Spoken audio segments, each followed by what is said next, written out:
La métropole, elle est magnifique, mais tant qu'elle sera autant frappée par des inégalités structurelles, eh ben, il faudra toujours qu'il y ait des élus communistes, des élus bien à gauche, qui portent ces enjeux et écologiques et sociaux, qui en plus sont extrêmement imbriqués. Laurent Russier, conseiller municipal sur la ville de Saint-Denis et conseiller métropolitain délégué au développement des tiers-lieux. Tiers-lieux, en fait, c'est pour faire référence. Il y avait deux lieux qui sont assez symptomatiques de la vie humaine. Il y a la maison, il y a le travail. Et le tiers-lieu, en fait, ce sont ces nouveaux lieux qui se sont développés, des lieux de coopération, des lieux d'ouverture, avec des activités marchandes et non marchandes, où des personnes se retrouvent sur des enjeux culturels, des enjeux de travail en commun, des enjeux de flexibilité. Mais avec un enjeu essentiel, c'est comment les usagers sont aussi des coopérateurs et font eux aussi vivre les tiers-lieux. Et que ce n'est pas uniquement un espace totalement extérieur aux usagers de ces lieux. Et on a vu toute l'importance de ces tiers-lieux, notamment, comme on a dit beaucoup de choses autour de la coopération pendant la période Covid et post-Covid. Où on s'est rendu compte qu'il y avait une appréhension un peu différente par rapport au travail, le besoin de se retrouver, d'essayer de limiter parfois le trajet domicile-travail. Et puis ce sont des lieux qui se sont révélés être finalement extrêmement importants. Je vais donner peut-être un petit exemple.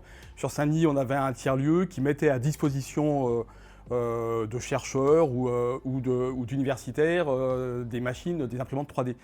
En fait, ce lieu, pendant la Covid, a été un lieu extrêmement utile pour reconstruire, vous savez, quand il y avait les masques, des petits accroche-masques avec les imprimantes 3D. Et ça s'est fait de manière très naturelle parce qu'ils ont cette agilité d'un lieu qui finalement vit grâce à ses coopérateurs. L'enjeu métropolitain, on s'est rendu compte que ces tiers-lieux, ils explosaient un peu de partout. Il y avait plein d'initiatives, notamment dans des lieux qui étaient des friches pour créer des tiers-lieux temporaires, dans des tiers-lieux pour faire vivre des quartiers ou revivre des quartiers, donc avec des tiers-lieux beaucoup plus permanents.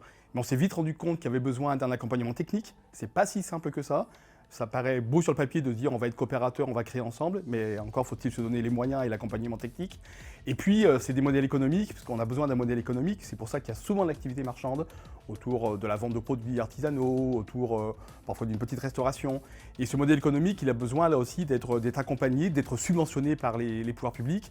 Et la métropole a compris tout cet enjeu de se mettre à disposition des villes, parce que c'est avant tout un lieu de fédération et de support aux villes, et donc se mettre en lien avec les villes pour accompagner le développement de ces tiers-lieux et finalement leur pérennité.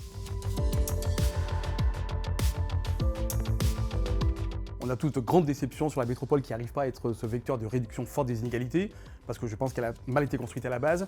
Mais par contre, pour moi, cet enjeu de la zone dense parisienne, de ce périmètre, il est vraiment très très pertinent, parce qu'on voit bien qu'un tiers-lieu qui soit à Saint-Cloud, à Clichy-sous-Bois ou à Villiers-sur-Marne, finalement, il y a des enjeux qui sont très communs. Et donc pour moi, le périmètre de la métropole est vraiment le bon périmètre. Mais la plus-value quand même des élus Front de gauche, de nos groupes, c'est justement la dimension tiers-lieu, c'est aussi un accompagnement de public en insertion. Le tiers-lieu doit vraiment avoir une vocation culturelle, ça ne peut pas être qu'un lieu économique. On a souvent tendance, sur les bancs de la droite, de penser qu'un lieu il doit vivre économiquement et il n'y a que cet enjeu-là qui serait important. Et donc dans l'étude des dossiers, dans l'accompagnement des villes, parce qu'on travaille avec des associations qui sont spécialisées dans un tiers-lieu, il y a toujours ce volet-là qui est présent et je pense que c'est ça aussi peut-être la plus-value du groupe Front de gauche.